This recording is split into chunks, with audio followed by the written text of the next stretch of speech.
गई जनता जीते हैं योगी। योगी योगी योगी योगी। जीत गई जनता जीते हैं योगी। योगी और मोदी बहुत उपयोगी। योगी फिर से आ गए हैं, आ गए और छा गए हैं।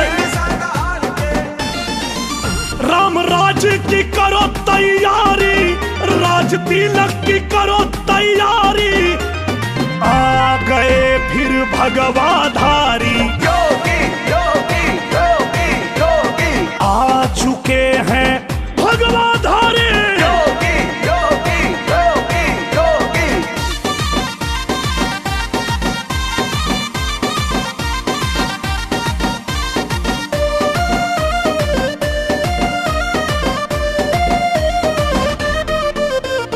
यूपी की जनता के हम हैं आभारी। योगी योगी योगी योगी।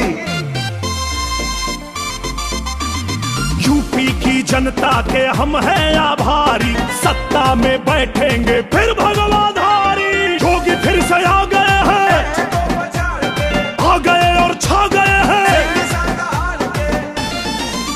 अब मथुरा की करो तैयारी, फिर से मौका दिए हैं मुरारी।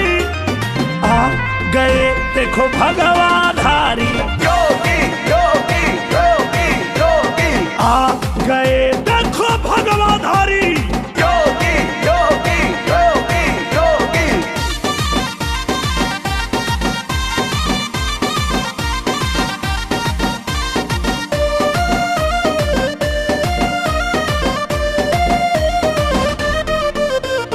गुंडों की गर्मी उतारेंगे योगी। योगी योगी योगी योगी। गुंडों की गर्मी उतारेंगे योगी। सीएम की कुर्सी संभालेंगे योगी। योगी फिर से आ गए हैं, आ गए और छा गए हैं। अब विकास की करो तैयारी, अब विकास की करो तैयारी। आ गए देखो भगवाधारी।